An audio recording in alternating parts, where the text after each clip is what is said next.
सिंधुदुर्गातल्या कणकवली तालुक्यातली आणि देवगड तालुक्यातली मीटिंग आहे. अजिबात भीती नाही, अजिबात थकवा नाही, कारण जिथे जातो तिथे आशीर्वाद देण्यासाठी आपले देव असतात आणि देवाची तुमच्यासारखे लेकर आहेत. आणि सांगतो बाबा, ही निवडणूक किंवा ही आपली भाषणं किंवा संध्याकाळची भाषणं, आताची भाषणं केवळ आपणच ऐकतोय असं नाही. या भारतामध्ये जे काय हाय प्रोफाईल वगैरे काय म्हणतो आपण, म्हणजे खूप मोठ्या नामवंत ज्या लढती आहेत ना, त्या लढतीकडे त्या लढती ज्या होणार आहेत त्यामध्ये आपल्या मतदारसंघाचा उल्लेख केला जातोय.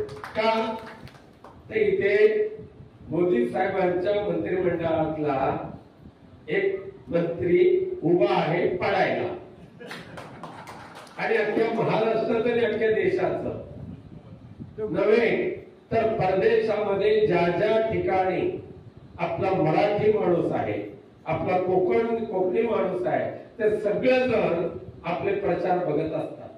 मी माझा मोबाईल दाखवेन तुम्हाला. कॅलिफोर्नियातून फोन येतात. आमच्या चिपळूणचे एक मुस्लिम समाजाचा कार्यकर्ता, हा अरेबियन कंट्रीमध्ये नगरसेवक आहे तिथे, इथला चिपळूणचा, तो सातत्याने फोन करतो.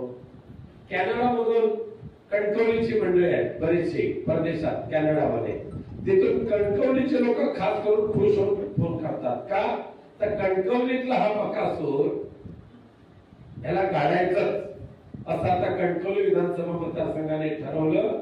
कोण माहिती आहे ना तो, तिकडे त्याला टिल्ल्या म्हणतात, नाव घेत नाही कोण त्याच्या. हा, नेपाळी कसे आपल्या कोकणामध्ये युवराजजी नाही म्हटलं तरी ह्या आंब्याच्या सीझनला किमान 1 लाख नेपाळी हे आपल्या कोकणात काम करतात. त्याच्यातले 3 भर पडले नवीन 3 नेपाळी.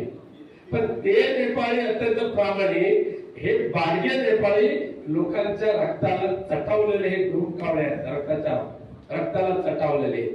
आणि गुंडगिरी, दडपशाही, दादागिरी याच्याशिवाय ह्यांच्या पाचवीला काय पुजलंच नाही. म्हणून मला विचारतात विनायक राऊतने काय केलं, मी सांगतो बाबा नाही काय केलं. मी नारायण राणेने आपल्या राजकीय कारकिर्दीमध्ये केवळ सिंधुदुर्गामध्ये 9 राजकीय हत्या केलेल्या आहेत. 9 राजकीय हत्या. त्याच्यामध्ये सक्का चुलत भाऊ अंकुश राणे हा सुद्धा सुटला नाही. उपकार करते श्रीधर नाही, आमच्या वैभव नायकांचे चुलते, त्यानं सुद्धा भर दुपारी त्या गड नदीमध्ये पळता पळता त्याचा कोतळा बाहेर काढला.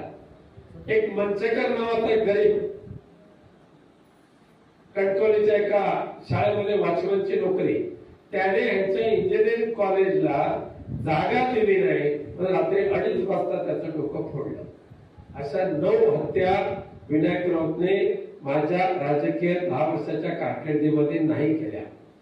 एकालाही कानाच्या खाली विनायक राऊतने कधी नाही मारलं.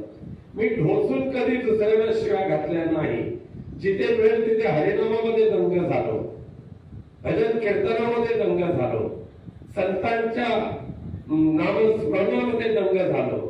यांच्यासारखे 19 कोटी रुपयाचे दागिने विनायक राऊतकडे नाही. यांच्यासारखे 150 कोटी रुपयाची मालमत्ता ही थोडंच आहे, खरी मालमत्ता दाखवलीच नाही, कोणाकोणाच्या नावावर आहे. म्हणजे जुहूचा एक बंगला, 9 मजला जुहूचा बंगला, जिथे आमचे चेतन जनावळे त्यांचं कार्यक्षेत्र आहे, ते जिथून सांगा तुम्ही त्या बंगल्याची किंमत नाही तर मग तरी 100 कोटी नक्कीच असेल की नाही. त्यांनी निवडणुकीच्या अफिडेव्हिट मध्ये म्हणे 70 लाख काहीतरी दाखवली. चोरीचा, सगळा चोरीचा मामला.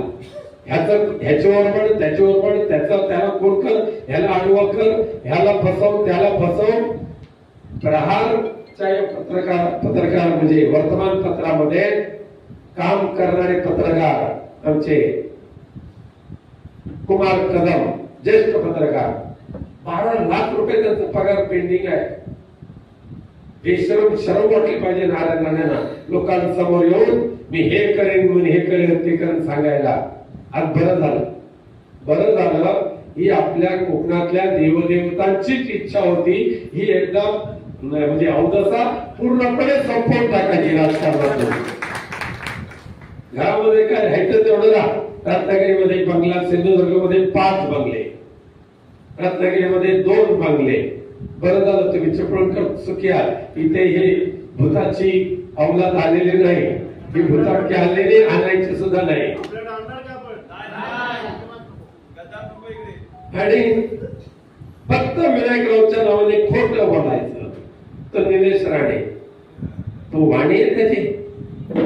देवाने चुकून ह्याला मानवाचा जन्म दिला, चुकून वाणी दिली. आणि त्या वाणीतून काय घड ओकायची. आमचे भास्कर शेठ जाधव त्यांनी इथून पळून लावलं. विनोद वगैरे तुम्ही सगळे होता त्यावेळेला. पण गुहागरची सभा जी झाली ना, अख्ख्या देशामध्ये घाणेरड्या शब्दांचा वापर करून आणि भास्कर शेठ जाधव यांना शिवीगाळ करून जर कोणी भाषण केलं असेल ना, तर तो हा वात्रट काढला निलेश राणे. त्यामुळे ही घाणेरडी संस्कृती आपल्या कोकणामध्ये नाही चालणार. आपल्या कोकण हे साधू संतांचं कोकण, संस्कृतीचं कोकण, देवा धर्मांचं कोकण. आमच्या गावचा मानकरी तरी फाटक्या कपड्यामध्ये जरी असला तर तो देवाचा मानकरी आहे. त्याला त्याच्या शब्दाला अख्खा गाव मानतो. त्यामुळे आम्ही सुद्धा ही गावराटी जपणारी माणसं आहोत, समाजकारण करणारी माणसं आहोत. पण घाणेरडी वाणी उपलब्ध वापरून कोणाचा अवमर्द